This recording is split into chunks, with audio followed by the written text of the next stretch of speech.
এই খেলা আমাদের দেশে নয়, বাইরের দেশে। আমি ব্রাজিল, আর্জেন্টিনার সাপোর্টার আমাদের দেশে বেশি। সেই দৃষ্টিকোণ থেকে আমি আজকে সকালে দেখলাম বাংলাদেশ থেকে ব্রাজিল এবং আর্জেন্টিনা, ব্রাজিল হলো ৯,৯০০ কিলোমিটার দূরে, ৯,৯০০ কিলোমিটার দূরে ব্রাজিল। আর্জেন্টিনা হলো ১০,৬০০ কিলোমিটার দূরে বাংলাদেশ থেকে। বলে এই হিসাব কেন দিলেন? খেলা হবে এক দেশে, আর আনন্দ উল্লাস হবে আরেক দেশে। এই একটা। আরেকটা হইল ব্রাজিল আর্জেন্টিনার মানুষ পৃথিবীর মানচিত্রে বাংলাদেশ যে আছে এরা অনেকেই জানে না। অত্যন্ত দুঃখের সাথে বলতে হয়, পরিতাপের বিষয়, যে দেশের মানুষ বাংলাদেশ কি বুঝে না, যে দেশের মানুষগুলি বাংলাদেশ আছে কিনা সেটাও জানে না। অথচ আমরা বাংলাদেশের আমাদের যুবক, ইয়াং, তরুণ, এরা তাদের জন্য পাগল হয়ে ফ্ল্যাগ উড়ায়, পতাকা টাঙ্গায়, ভেজাল করে, এমনকি শেষ পর্যন্ত নিজের জীবনটাও দিয়ে দেয়। এরকম ইতিহাস আমাদের দেশে হয়েছে, আল্লাহ জানে সামনে হবে। এই জন্য চিন্তা করেছি আজকে কিছু খেলা নিয়ে কথা বলব। ফুটবল খেলা, ওলামায়ে কেরাম এই ফুটবল খেলা, ক্রিকেট খেলা, বিভিন্ন খেলাকে জায়েজ মনে করেন না। তার এক নম্বর কারণ হইল এই সমস্ত খেলা, যে খেলাগুলা বর্তমানে প্রচলিত, এই খেলাগুলা শরীয়ত সমর্থন করে না। দুই নম্বর হইল এই খেলাগুলা শরীয়তের খেলা না, ইসলাম প্রণীত খেলা নয়, শরীয়তে খেলা যায় গেছে। যে খেলার মধ্যে শরীর চর্চা হবে, এক নম্বর। শরীয়তে কোন খেলা যায়? যে খেলা শরীর চর্চা হবে। দুই নম্বরে যে খেলা আপনাকে নামাজ থেকে গাফিল করবে না, ওই খেলা যায়। যে খেলা আল্লাহ থেকে আপনাকে দূরে সরাবে না, যে খেলা ঈমান থেকে আপনাকে বিচ্ছেদ করবে না, ঈমান থেকে বিচ্ছেদ করবে না, ঈমান থেকে সরায় দিবে না, ওই খেলা যায়। আমার আরেকটা যুক্তি হইল, আমরা বাংলাদেশের মানুষ মুসলমান, যেটা যুক্তিযুক্ত কথা, ভাই ভাইকে সাপোর্ট করবে, বোন ভাইকে সাপোর্ট করবে, পাড়া প্রতিবেশীকে সাপোর্ট করবে, এক সমাজ লোক আরেক সমাজকে সাপোর্ট করবে, মুসলমান মুসলমানকে সাপোর্ট করবে, ইহুদিকে সাপোর্ট করবে, খ্রিস্টানকে সাপোর্ট করবে, হিন্দুকে সাপোর্ট করবে। কিন্তু কোন মুসলমান কোন খ্রিস্টান ইহুদিকে সাপোর্ট করতে পারে না। যদি করে তার ঈমানের সমস্যা আছে। কিসের সমস্যা আছে? ঈমান। আমি মুসলমান হইয়া আমি কিভাবে একটি ধর্মের লোক, খ্রিস্টান ধর্মাবলম্বী, তাদেরকে আমি সাপোর্ট করব? এটা মুসলমান হইয়া কোনো দিন মানা যায় না, আর পশ্চিমকালে মানা যাবেও না। আল্লাহ তাআলা বলেন, তার হাবিবকে বলেন, আশীরাতাকাল আকরাবিন। আল্লাহ তাআলা তার হাবিবকে ডাক দিয়ে বললেন, ও আমার হাবিব মুহাম্মদ সাল্লাল্লাহু আলাইহি ওয়াসাল্লাম, আপনি সতর্ক করেন, আপনি তাদেরকে হেফাজত করেন, তাদেরকে আপনি এলান করেন, সতর্কবাণী শোনায় দেন। কি সতর্কবাণী? আশীরাতাকাল আকরাবিন, আপনার আশেপাশে আপনার আত্মীয়-স্বজন, আপনার চাচা, দাদা, বাবা যারা আছে, আপনার পার্শ্ববর্তী যারা আছে, সবাইকে সতর্ক করে দেন। কি জন্য সতর্ক করবেন? যারা তারা জাহান্নামী না হয়, জাহান্নামের অধিবাসী না হয়, যারা জাহান্নামে না যায়, আপনি তাদেরকে সতর্ক করেন। কে বলছেন? আল্লাহ তাআলা তার রাসূলকে বলছেন। তা আমরা যারা আছি সমাজে, পাড়ায়, মহল্লায়, গ্রামে, বাড়িতে, আমরা সবাই এক এক আপনজন, প্রতিবেশী, আত্মীয় স্বজন, আমরাও তো সতর্ক করতে হবে আমাদের এই ছেলেমেয়েদেরকে, যুবকদেরকে, ইয়াংদেরকে, তরুণদেরকে। আমরা সতর্ক না করলেও এদেরকে সতর্ক করবো কি? কে বলবে তাদেরকে? এই জন্য আমাদেরকে সতর্ক করতে হবে। ব্রাজিল এবং আর্জেন্টিনা এই দুই দেশের মানুষ খ্রিস্টান ধর্মের অবলম্বী। তারা কোন ধর্মের? খ্রিস্টান ধর্মের লোক। আমি মুসলমান হইয়া একজন খ্রিস্টান ধর্মের লোকদের কিভাবে সাপোর্ট করি? এবার বলেন তো, তারা কি আমার আব্বা লাগে, না আমার জ্যাঠা লাগে, না আমার খালি লাগে? তারা আমার কি উপকারে আসবে? তারা আমার কি উপকার করবে? তারা সাপোর্ট করবে। যারা আমার চিনেই না, আমার দেশের নামে জানে না, তাদেরকে আমি কিভাবে সাপোর্ট করি? কোন কাজে আসবে? এজন্য আল্লাহ তাআলা তার রাসূলকে বলছেন, আপনি সতর্ক করেন আপনার আশেপাশে আত্মীয় স্বজন, নিকটতম যারা আছে, আপনি সতর্ক করেন। কিন্তু আমরা এই খেলা নিয়ে এত টাকা আমরা ব্যয় করবো, এত টাকা অপচয় করবো, ফ্ল্যাগ আমরা উড়াবো, পতাকা টাঙ্গাই দিব, এখান থেকে 3 মাইল, এই সমস্ত টাকাগুলো হলো অপচয়। টাকাগুলো কি? অপচয়। এই জন্য আমাদেরকে সতর্ক হওয়া উচিত। আল্লাহ তাআলা তার রাসূলের মাধ্যমে কোরআন কারীমে আল্লাহ তাআলা ঘোষণা করে দিয়েছেন, ওয়া আনজির আশীরাতাকাল আকরাবিন। যদি আমরা সতর্ক না করি, যদি আমরা সতর্ক না হই, তাহলে আমাদের এই ছেলেপেলেগুলা সবগুলা ঈমান থেকে দূরে সরে যাবে, ইসলাম থেকে দূরে সরে যাবে। তারা আরেকটা ধর্মের লোকদেরকে তারা কি করবে? অনুসরণ করে। এজন্য আল্লাহ তাআলা রাসূল সাল্লাল্লাহু আলাইহি ওয়াসাল্লাম বলেন, মান তাশাব্বাহা বিকাওমিন ফাহুয়া মিনহুম। যে জাতির অনুসরণ করবে সে তার অন্তর্ভুক্ত হয়ে যাবে। এজন্য আমাদেরকে সতর্ক হতে হবে। আমাদের ছেলে মেয়েদেরকে, আমাদের ছেলেদেরকে, আমাদের সন্তানদেরকে, আমাদের যুবকদেরকে আমরা হুঁশিয়ার করতে হবে, আমরা যাদেরকে সাপোর্ট করব এরা আমাদের কেউই না, এরা আমাদের কেউই না। আমরা সাপোর্ট করলাম, সাপোর্ট করার পরে আমাদের লাভটা কি হবে? আমাদের লাভ কিছুই নাই, আমাদের ক্ষতি ছাড়া কোনো কি নাই, লাভ নেই। আল্লাহ তাআলা এই খেলা, যে খেলা সামনে আসতেছে,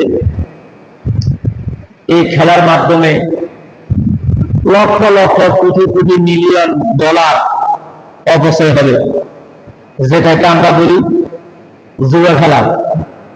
কি খেলা? জুয়া খেলা।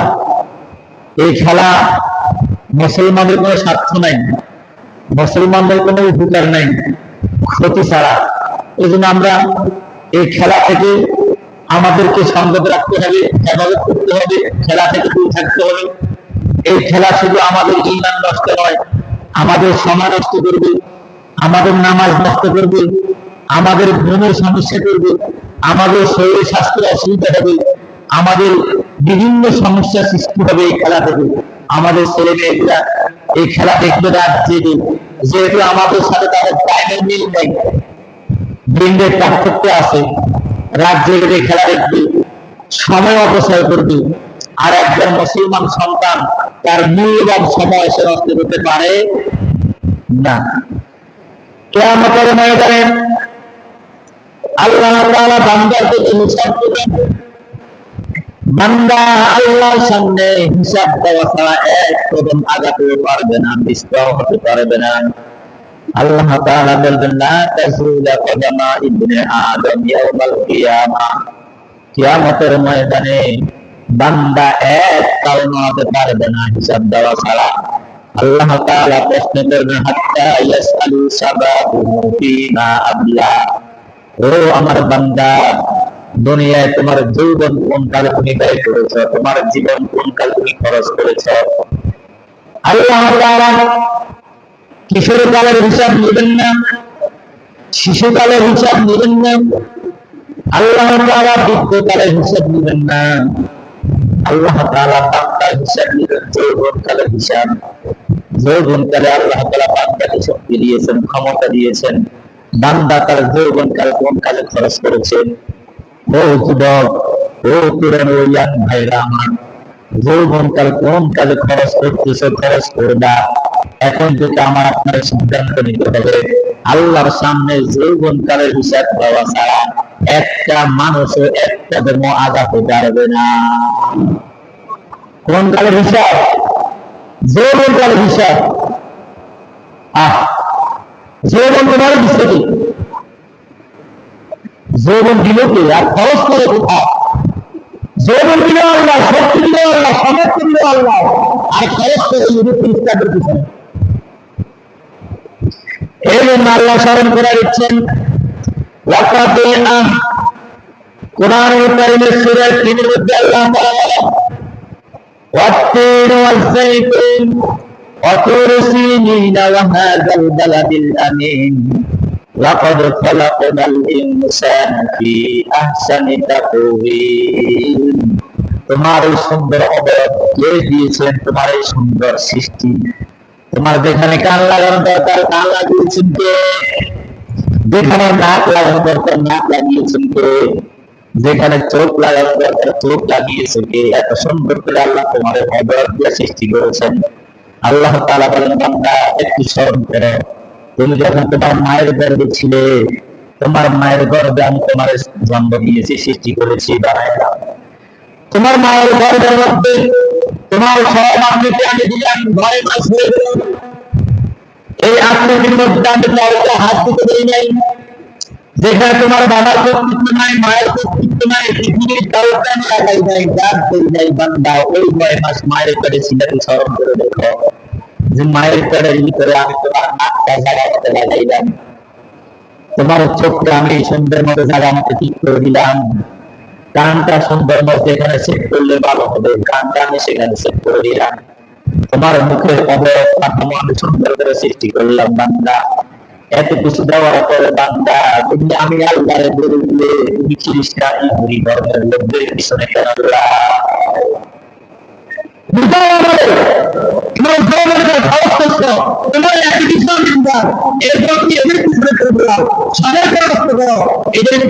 তুমি আমার হিসাব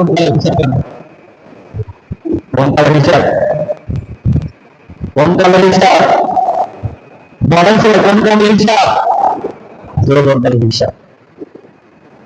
যারা যৌবন আছো সিদ্ধান্ত নিতে হবে, আমার যৌবনকাল আমি কোন কালে খরচ করতেছি, আমার দিল কি, এই সব কিছু আমার তোমার মালিক কি একটু চিনতে পারেন। আল্লাহকে একটু অধিকার নেই আমার উপরে, হক নেই।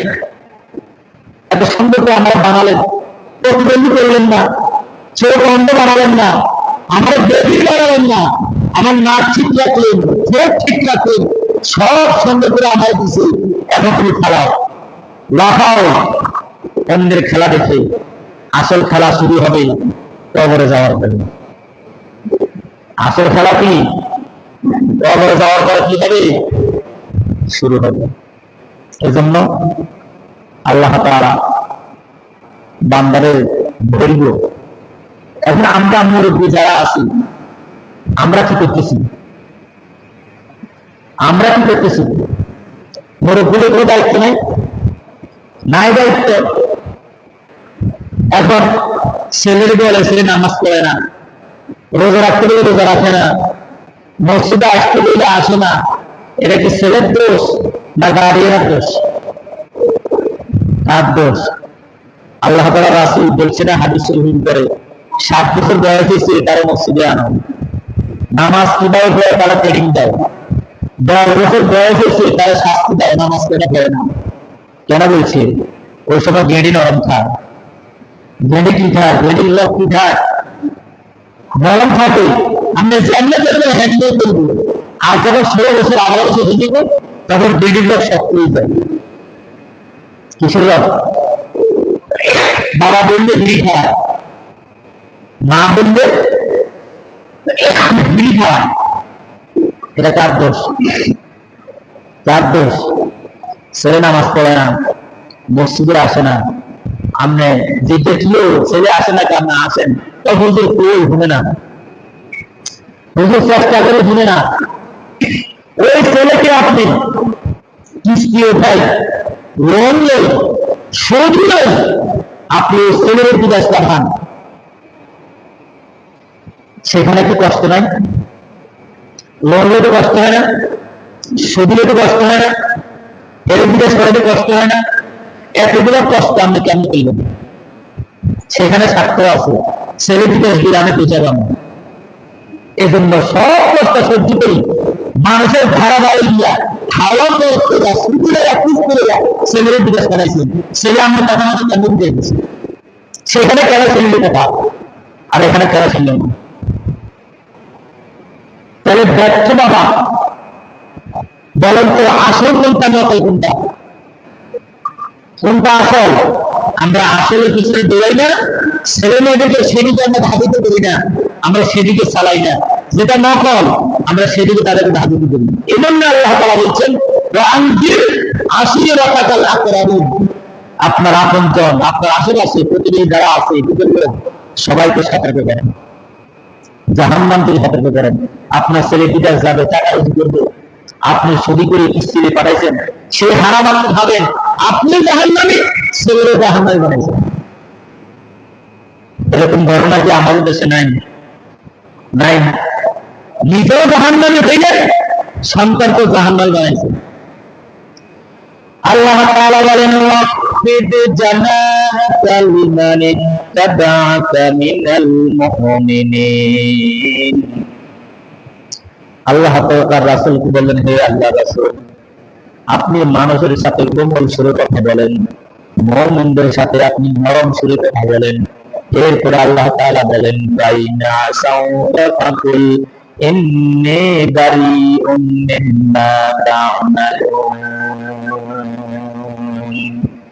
এরপর আল্লাহ তাআলা বলেন, আপনি মানুষকে সতর্ক করে সুন্দর কথা বলেন, এরপরও যদি মানুষ না শুনে, আপনার কথা না বলে, না শুনে, আপনি বলেন আমি তোমাদের কার্যক্রম থেকে আমি পবিত্র, তোমাদের কার্যকলাপ চলে বলছেন, তুমি নামাজ পড়ো না, তুমি রোজা রাখো না, আল্লাহর বিধান মানো না, তোমার সাথে আমি থাকবো না, তোমার রুজিতে ভেজাল আছে, তোমার ইমানে ভেজাল আছে, তোমার আমলে ভেজাল আছে, এরকম কয়েকজন বাবা আছে, আমি তোমার এই সমস্ত কাজ করার কারণে আমি তোমাকে থাকবে না, তোমার খানাও খাবো না। আছে এরকম বাবা? আছে। চিন্তা করে, আহা যদি হোলারে এটা কি, তো ছেলেটা আমরা ভাত খাবে কেন? ছেলে কি খাবে কেন? ভাত খাবে, ভাত খাবে কেন? আল্লাহ তাআলা সেই কথা বলেন, তোমার ভাতের চিন্তা করতে হবে না, খানার চিন্তা করতে হবে না, যা হোক তাই বলে وتوكل على العزيز الرحيم وتوكل على العزيز الرحيم। তুমি হক কথা বলতেই থাকো, বলেই যাও, হকের বিরুদ্ধে থাকো। وتوكل على العزيز الرحيم, তুমি আল্লাহর উপরে কি করো? ভরসা করো। কার উপরে? আল্লাহর উপরে। আল্লাহ তাআলা বলেন, আমার উপরে ভরসা করো, দুনিয়ার কারো ক্ষমতা নেই, কারো শক্তি নেই আমার কাছে। আজিজুর রহিম, আমি হলাম ক্ষমতাবান এবং দয়ালু। আল্লাহ তাআলা কি ক্ষমতাবান? আল্লাহর সামনে কারো ক্ষমতা আছে? আল্লাহকে ভরসা করে আমার উপরে। খাওয়াবো আমি, ছেলে যে তোমার না খাওয়ায়, মেয়ে না খাওয়ায়, সমস্যা নাই, খাওয়ানোর মালিক কে? আল্লাহ। কিন্তু আমরা ভয় কথা বলি না, আল্লাহকে ভরসা করে আমার উপরে কথা। চল্লিশ দিকে ব্যবস্থা আমি করেই পাঠাইছি, খাওয়ানোর মালিক কে? ওয়াতাওয়াক্কাল আলাল আজিজুর রহিম, আমার উপর তাওয়াক্কুল কর, ভরসা কর, আমি তোমার সব কিছু ব্যবস্থা করবো। এজন্য ছেলে মেয়ে ফুটবল দেখবে, বাবা ডাক দেয় না, বাবুকে ডাক দিলে আবার কি করে, ডাক দিলে একদিন বুঝে না কি বেশি মা গো, ছেলে বড় হয়েছে, বিয়ে করছে, বাল বাচ্চা আছে, অর্থে খেলা চায়, ডাক দিলে আবার কি করো, যদি আমরা খানা বন্ধ আর বেড়ে এক জন্য এই ভয় যদি তুমি করো, আল্লাহ সেটার জবাব দিয়ে দিচ্ছে। অতওয়াক্কাল আলাল আজিজুর রহিম, আমি ক্ষমতাবান, আমি দয়ালু, আমার উপর ভরসা করে, আমি সব সহজ করে দিই। এজন্য যুবক ভাই যারা আসছেন, আপনাদের হাতে পায়ে ধরি, এটা মুসলমানদের খেলা নয়, এটা মুসলমানদের দেশ নয়। আপনি যাদেরকে সাপোর্ট করবেন এরা মুসলমান নয়, এরা খ্রিস্টান ধর্মের লোক। আপনি সাপোর্ট করতে, আপনি হিসাব করে সাপোর্ট করে, আপনি কাকে সাপোর্ট করছেন, আর আপনি যাকে সাপোর্ট করবেন তার সাথে আপনার হাসের মাসের কি আমার হবে। এজন্য কোনো মানুষকে সাপোর্ট করতে হলে হিসাব করে সাপোর্ট করতে হবে। এজন্য আল্লাহ তাআলা রাসূল বলেন সাল্লাল্লাহু আলাইহি ওয়াসাল্লাম, ক্বালা মান আহাব্বা লিল্লাহ, রাসূল বলেন তোমরা কাউকে ভালোবাসতে চাও, আল্লাহর জন্য ভালোবাসবে। কার জন্য ভালোবাসবে? ও আবগাদা লিল্লাহ, আর কাউকে তুমি অপছন্দ করবে, ঘৃণা করবে, তাও কার জন্য? আল্লাহর জন্য। কার জন্য? আল্লাহর জন্য। ও আতা লিল্লাহ, তাও কিছু দিবা, সেটা কার জন্য? আল্লাহর জন্য। ও মানা লিল্লাহ, তাও কিছু নিষেধ করবে, সেটাও কার জন্য? আল্লাহর জন্য। তারপর বিস্তার ঈমান, রাসূল বলেন তাহলে বুঝা যাবে তোমার ঈমান পরিপূর্ণ হয়েছে। ঈমান কি হয়েছে? এখন আপনি যদি তাদেরকে ভালোবাসবেন, সাপোর্ট করবেন, তাহলে ঈমানে রেজাল্ট আছে। ঈমানে কি আছে? যারা ইয়াং ভাই পোস্টার ছাপাইবো, পতাকা কিনবো, জার্সি কিনবো, বলেন তো একজন মুসলমান খ্রিস্টান ধর্মের লোকের জার্সি করতে পারবে? পারবে? আপনি যদি তাদেরকে হাজারো চেষ্টা করেন, আমাদের করবে তারা মাথায় দিবে, আমাদের কান্ট্রি তারা করবে। আপনি ব্রাজিলের জার্সি, আর্জেন্টিনার জার্সি গায়ে দিয়া এমনও মুসলমান খুঁজে গেছে মুসলিমের অসুবিধা জার্সি গাড়ি আমাদের। আপনারা দেখছেননি? দেখছেন আপনারা? কথা দেখেন নাই? ব্রাজিল আর্জেন্টিনার জার্সি করে আমার সূত্রে আসে। এটা যে কেউ দেখলে বুঝবে এটা মুসলমানের পোশাক নয়, এটা ব্রাজিলের জার্সি। এটা কেউ বলতো না যে এটা মুসলমানের পোশাক, দেখলে বলবে যে আর্জেন্টিনার জার্সি। আর আর্জেন্টিনা হলো খ্রিস্টান, ব্রাজিল হলো খ্রিস্টান। আমরা কার জার্সি আমার সূত্রে আছে? একটু চিন্তা করেন, আমাদের ব্রাজিলের কার খ্রিস্টান কার জার্সি? আপনাকে যদি সাধারণ বুঝাই, আপনাকে যদি কোনো মহিলার ড্রেস দাঁত দিয়ে আপনি দাঁত দিবেন? নিচে নামলাম না, যদি কোনো মহিলার কাপড় আপনি গায়ে দিয়ে আপনি দাঁত দিবেন? কথা বলেন না, দাঁত দিবেন? কেন দাঁত দিবেন না? এটা আপনার পোশাক না, তো এটা পুরুষের পোশাক, কেন এই জন্য আমি দাঁত দিব না? ওটা তো আমার পোশাক না। তাকাব্বুর অহংকারী জার্সি কিনে আনে, আনে দাঁত দিয়ে, ইকটা দাঁত দিয়ে। অথচ আমার মনে হয় ঈমান থাকে কিনা সন্দেহ আছে। আর বেটা ঈমান না থাকে তোমার চেহারা জানবে। বলেন তো বেলালের দাম বাড়ছে কেমনে? বেলাল রাদিয়াল্লাহু তাআলা হাফসি দিলাম, তেনার দাম বাড়ছে, ইজ্জত বাড়ছে, সম্মান বাড়ছে, কিসের কারণে? ঈমানের কারণে। বেলালের দাম বাড়ছে কিসের কারণে? ঈমানের কারণে ইজ্জত দেওয়া দিয়েছে আল্লাহ, ঈমানের কারণে সম্মান দেওয়া দিয়েছে, ঈমানের কারণে আল্লাহ তাআলা এমন পর্যায়ে পৌঁছাই দিয়েছেন তিনি রাসূলের কেশিয়ার ছিলেন, খানায় কাবার, হেরেম শরীফের রাসূলের মুয়াজ্জিন ছিলেন।